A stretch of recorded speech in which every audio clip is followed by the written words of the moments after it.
Listen, can you hear it? The sound of water dripping through limestone cracks, each drop echoing through chambers that have remained untouched for 40,000 years. This is the sound of time itself, measuring the moments between heartbeats of civilizations long forgotten. Here, in the depths of Feuds of Cave in southern France, pale handprints stretch across ancient walls like ghostly signatures, red ochre and charcoal, pressed by human palms that once trembled with fear, rage, and something far more primal. These aren't just primitive art. They're the last witnesses to humanity's darkest chapter. Run your fingers along these stone surfaces, and you'll feel the desperate energy of our ancestors. But they weren't painting animals for spiritual connection or marking territory for hunting rights. No, these walls tell a different story entirely. A story written in blood and carved with bone tools sharpened for killing. 40,000 years ago, when the world was locked in ice and survival meant more than finding your next meal. When humans first learned that sometimes the greatest threat didn't come from saber-toothed cats or cave bears. Sometimes it wore your own face. In the flickering shadows of firelight, between these very walls, humanity discovered something that would define our species forever. The art of hatred, the science of revenge, the birth of blood feuds that would echo through millennia, shaping the very DNA of human conflict. Tonight we descend into that darkness. We follow the crimson trail left by our ancestors, painted not just on cave walls, but in the archaeological record itself. A trail that leads us to a chilling revelation about who we really are and what we're truly capable of when pushed beyond the edge of civilization. The story you're about to hear isn't just ancient history. It's a mirror, reflecting the violent inheritance that still pulses through human veins today. The mist clings to the valley floor like the breath of sleeping giants. Here in what we now call the Dordogne region of France, two worlds are about to collide with such force that archaeologists still find evidence of their hatred buried in frozen soil. They called themselves by names we can never truly pronounce, but their identities live on in the artifacts they left behind. The bone carvers, masters of working with the remains of the dead, and the firekeepers, guardians of the sacred flames that meant the difference between life and death in the endless winter. For generations, these tribes had coexisted in uneasy peace. They traded flint for furs, shared hunting grounds during migrations, even intermarried when resources were abundant. But peace, especially in the Stone Age, was always temporary. Korth remembers the night everything changed. Not his real name, of course, but the name archaeologists gave to the skeleton they found clutched around a bone dagger, his skull bearing the marks of 17 separate wounds. Through forensic reconstruction, we can see his story written in calcium and phosphate. It was the autumn of the Great Mammoth Drought. For 3 consecutive seasons, the herds had failed to migrate through their traditional routes. Both tribes faced starvation. Both tribes needed the sacred burial grounds of Raven's Hollow, where their ancestors had cached emergency supplies in hidden chambers beneath the permafrost. But when Korth's hunting party arrived at the hollow, they found something that stopped their hearts cold. The burial mounds had been torn open. Sacred bones scattered like discarded trash. The carefully preserved grave goods of 20 generations lay strewn across the ground, many bearing the distinctive cut marks of bone carver tools. To the firekeepers, this wasn't just theft. This was spiritual murder. The desecration of everything that connected them to their ancestors, their gods, their very identity as a people. That night, as Korth stared at his grandfather's skull, now cracked and used as a crude water vessel, something shifted in the human psyche. Something that had been held back by necessity and survival instinct finally broke free. For the first time in human history, abstract concepts like honor and revenge became more important than life itself. The first blood feud had begun, and with it, humanity crossed a threshold from which we would never return. 5 winters have passed since the desecration of Raven's Hollow. What began as desperate hunger has transformed into something far more complex and terrifying. The conflict has evolved beyond mere survival into elaborate theater of cruelty. Walk through the excavated remains of their settlements, and you'll see the evolution of human violence written in bone and stone. Early raids were crude, desperate affairs. Smash and grab attacks focused on stealing food and tools. But by the 3rd year, archaeological evidence reveals something chilling. The raids became ritualistic. The bone carvers developed a practice that still haunts the archaeological record. They would take the skulls of fallen enemies and carve intricate patterns into the bone while it was still fresh. Not random scratches, but deliberate symbols that told stories. Each mark represented a specific type of death they had witnessed. Each curve described a way their enemy had begged for mercy. These weren't trophies in the simple sense. They were libraries. Repositories of terror designed to be displayed where enemy scouts would find them. The message was clear. We remember every death and we're coming for you. But the firekeepers responded with their own form of psychological warfare.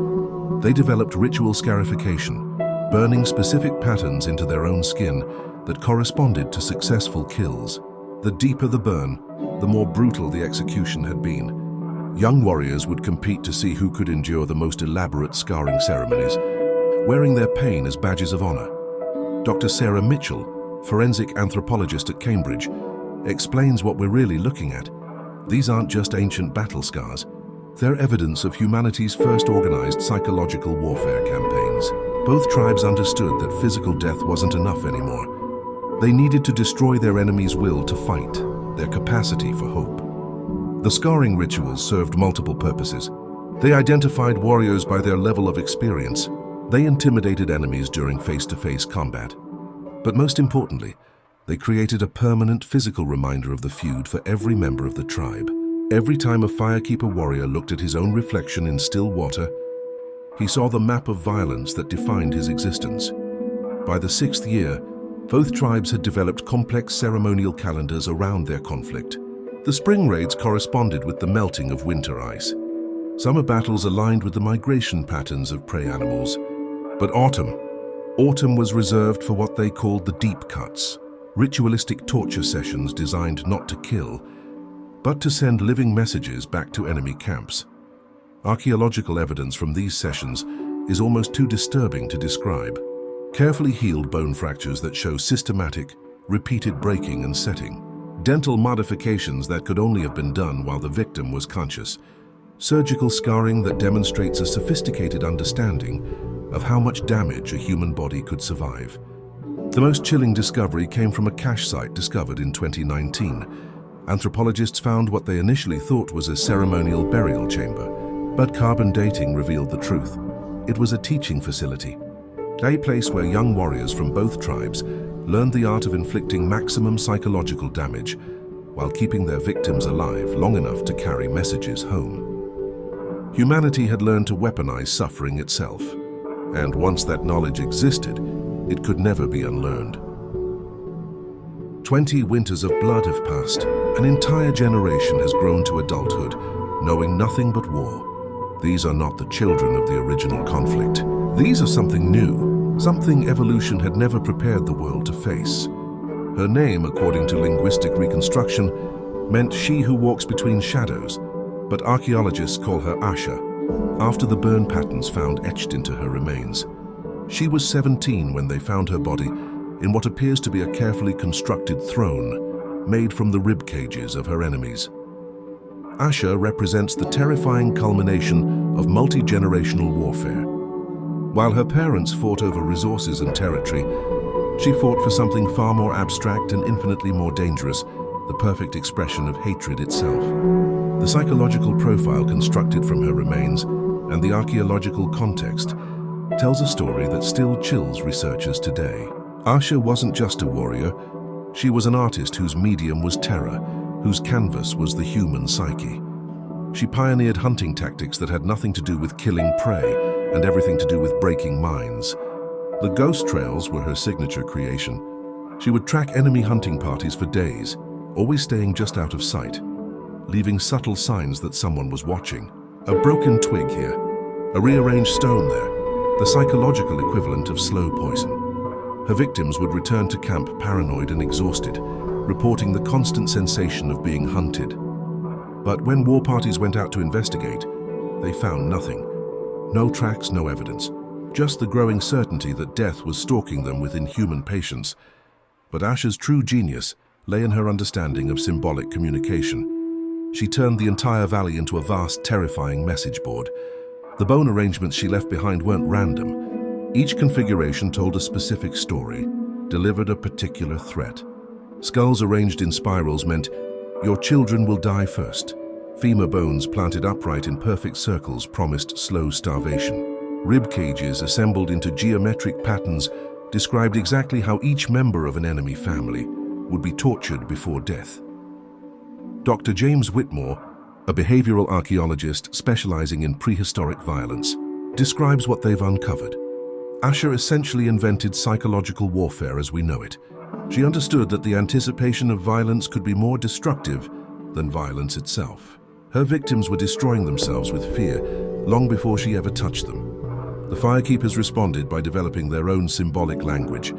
They began leaving elaborate cave paintings that served as both territorial markers and detailed execution manuals. These weren't simple hunting scenes. They were step-by-step instructions for ritual murder, drawn with anatomical precision that reveals sophisticated knowledge of human physiology. But perhaps the most disturbing discovery is what archaeologists call the Children's Cave, a hidden chamber where young warriors from both tribes, some as young as 8 years old, practiced their terror. Techniques on captured enemies who were kept alive specifically for training purposes. Carbon dating of the site reveals it was used continuously for over a decade. Generations of children learning to inflict suffering with the same systematic approach that modern students learn mathematics or language. By this point in the conflict, both tribes had developed something unprecedented in human evolution, a culture entirely organized around the perfection of cruelty. They had transformed warfare from a means of survival into an art form dedicated to the systematic destruction of human hope. The valley had become a laboratory for exploring the absolute limits of what one human being could do to another while keeping them alive. And the researchers conducting these experiments were children who had never known a world without screaming. The winter that changed everything began like all the others. Snow falling in sheets across the valley, ice forming on the rivers, both tribes settling into their familiar patterns of seasonal warfare. But this winter brought something none of them had ever experienced: absolute cold. Archaeological climate data reveals that this was the harshest winter in over 2,000 years. Temperatures that could kill exposed humans in minutes. Snow depths that made hunting impossible. And for the first time in the history of their conflict, both tribes faced a simple reality: continue fighting, or everyone dies. The great mammoth herd, the last reliable source of food for hundreds of miles, was trapped in a narrow canyon by unprecedented snowfall. Both tribes knew where it was. Both tribes needed every animal to survive until spring. And both tribes arrived at the canyon at exactly the same time. What happened next, archaeologists call the Red Valley Massacre, but survivor accounts suggest it was something far more complex than simple slaughter. As the two armies faced each other across the frozen canyon, something unprecedented occurred. After 20 years of ritualized hatred, they began to remember that they were human. Korth's son, now a scarred veteran of countless raids, looked across the battlefield and recognized his childhood friend among the enemy ranks. Firekeeper mothers saw bone-carver children shivering in inadequate winter clothing and felt the stirring of protective instincts that had been buried under decades of violence. For a moment, just one crystalline moment captured in multiple oral traditions, it seemed like the blood feud might end. Two tribes might choose survival over revenge, but then the ice began to crack. The sound started as a whisper, like wind through caves. Then it became a groan, like the earth itself was crying out in pain. The weight of two armies, the vibrations of hundreds of voices, the massive herd of mammoths trapped below. It was too much for ice that had been stressed by the unprecedented cold. What happened next is recorded not just in archaeological evidence, but in the geological record itself. A catastrophic ice collapse that sent warriors, animals, and entire sections of cliff face tumbling into the frozen canyon below. But according to the surviving oral traditions from both tribes, the disaster revealed something that defied every natural law they understood. As the ice cracked open, they saw things that shouldn't exist. Shapes in the frozen walls that looked like human figures. Sounds coming from deep beneath the ice that sounded like voices speaking in languages no living person had ever heard. The shamans from both tribes later claimed that the blood feud had awakened something ancient, something that had been sleeping beneath the permafrost since long before humans walked the earth. The constant violence, the ritual torture, the systematic destruction of human hope. It had created a resonance that disturbed forces better left undisturbed. Modern science offers different explanations. Geological stress creating auditory phenomena, pareidolia causing warriors to see faces in natural ice formations, hypothermia-induced hallucinations brought on by extreme cold and psychological trauma. But every survivor from both tribes told the same story. As they watched their enemies and their prey animals disappear into the earth, they heard something laughing in languages older than human speech. And they realized that their hatred had become so pure, so concentrated, that it had taken on a life of its own. The Red Valley Massacre ended the active warfare between the tribes. But not because they made peace, because they had finally encountered something more terrifying than each other. Dr. Elena Vasquez brushes centuries of soil from a human skull with the delicate touch of a surgeon. But this isn't just any archaeological site. This is the final chapter of humanity's first blood feud, buried in permafrost that has preserved evidence other sites could never maintain. The discovery happened by accident in 2021, when climate change melted permafrost that had been frozen solid since the last ice age. What emerged wasn't just another prehistoric burial ground. It was a deliberate archaeological message, left by people who understood that their story needed to be preserved for future generations. The burial practices documented at this site violate everything we thought we knew about Stone Age death rituals. These aren't standard interments designed to honor the dead and ease their passage to the afterlife. These are something far more sinister. What we're looking at, Dr. Vasquez explains, is evidence of ritualistic burial designed specifically to continue conflicts beyond death. The positioning of the bodies, the arrangement of grave goods, the symbolic elements, everything suggests these people believed the blood feud would continue in whatever came after life. The most disturbing discoveries lie in the details that only modern forensic science can reveal. Chemical analysis of the burial soil shows traces of specific plant compounds that would have been extremely difficult to obtain. Plants known to have psychoactive properties, mixed with human blood in precise ratios that suggest sophisticated knowledge of biochemistry. The bodies themselves tell an even darker story. X-ray analysis reveals that many of these individuals died from wounds that were carefully inflicted to avoid major organs. They were tortured to death slowly, methodically, with surgical precision that kept them conscious for as long as possible. But the truly chilling discovery lies in the arrangement of the burial chambers themselves. The graves aren't randomly positioned. They form geometric patterns that, when mapped from above, create recognizable symbols. The same symbols found carved into cave walls throughout the valley. The same symbols that both tribes used to mark their most sacred torture sites. Carbon dating reveals that these burials continued for over 50 years after the Red Valley Massacre. Long after active warfare had ended, members of both tribes were still conducting elaborate ceremonies designed to torment their enemies in death. Dr. Mitchell's team has identified evidence of at least 3 generations participating in these post-mortem rituals. Grandchildren who had never seen active combat were still conducting ceremonial torture of corpses that had been dead for decades. We're not just looking at the end of a prehistoric conflict, Dr. Mitchell explains. We're looking at humanity's first documented evidence of institutional hatred. Hatred that had become so deeply embedded in cultural identity that it continued to function even when there was no practical reason for it to exist. The final discovery came from ground-penetrating radar scans of the burial site. Deep beneath the documented graves, the instruments detected something that shouldn't exist.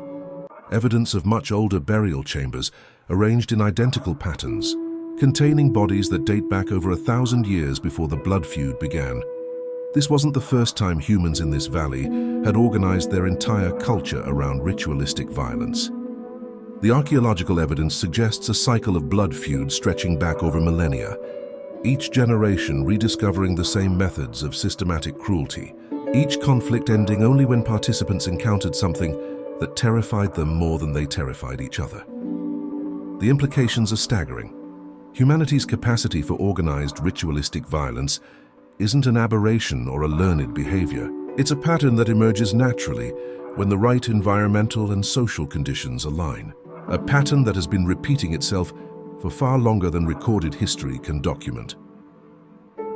The cave painting stares back through 40,000 years of human history. Those same handprints we began with, red ochre pressed against limestone by palms that trembled with emotions we're only beginning to understand. But now we know what those emotions were. We've traced the bloodline of human violence from its prehistoric origins to its modern expressions. We've seen how quickly cooperation can transform into systematic cruelty when the right pressures align. Dr. Vasquez stands in the laboratory, surrounded by artifacts that tell humanity's darkest story. The blood feuds of caveman tribes weren't primitive conflicts, she says, her voice barely above a whisper. They were humanity's first graduate course in the science of hatred, and we've never stopped attending classes. The techniques pioneered. By the bone carvers and firekeepers, psychological warfare, symbolic terrorism, multi-generational conflict, ritualistic torture, these aren't relics of prehistoric savagery. They're the foundation of every ethnic cleansing, every religious war, every genocide that has followed. Modern neuroscience is beginning to understand why. The human brain structures that allowed our ancestors to develop complex tribal loyalties are the same structures that enable systematic dehumanization of outsiders. The cognitive patterns that helped early humans survive in small groups become the psychological mechanisms that drive large-scale atrocities. We like to believe we've evolved beyond our prehistoric ancestors. We point to civilization, technology, moral philosophy as evidence that we've transcended our violent origins. But the archaeological record suggests otherwise. Every few generations, under the right conditions, humans rediscover the same capacity for organized cruelty. The tools change, from bone knives to gas chambers to cyber warfare, but the underlying psychology remains identical to what emerged in that frozen valley 40,000 years ago. The most chilling discovery isn't what happened to the bone carvers and firekeepers, it's what happened to their descendants. Genetic analysis of modern populations in the Dordogne region reveals clear ancestral connections to both tribes. The people who pioneered humanity's first blood feud are still among us. Their DNA flows through our veins. Their techniques live on in our military academies, our intelligence services, our criminal organizations. Every method of psychological torture documented at those prehistoric sites has been independently rediscovered and refined by modern practitioners of violence. The handprints on the cave wall aren't just ancient art. They're a signature on humanity's oldest contract, a blood oath signed in red ochre, binding our species to cycles of violence that transcend individual lifetimes, cultural boundaries, even historical memory itself. As we leave the caves and return to the surface world, the implications follow us like shadows. The capacity for blood feuds isn't buried in the past. It's coded into the human genome, waiting for the right triggers to express itself. And in a world increasingly divided by tribal loyalties, political, religious, ethnic, ideological, those triggers are everywhere. The blood feuds of caveman tribes never really ended. They just learned to wear suits and speak in press conferences and justify themselves with sophisticated philosophy. But late at night, when the veneer of civilization grows thin, you can still hear the echoes. The sound of water dripping in ancient caves, the whisper of wind through valleys where hatred first learned to walk upright. And if you listen carefully, you might hear something else. The sound of new handprints being pressed against stone, walls red with fresh ochre, marking the territories where tomorrow's blood feuds are already beginning to take shape. Some inheritances can never be escaped. They can only be recognized, acknowledged, and carefully guarded against. The question isn't whether we've evolved beyond our violent past. The question is whether we're brave enough to admit that we haven't.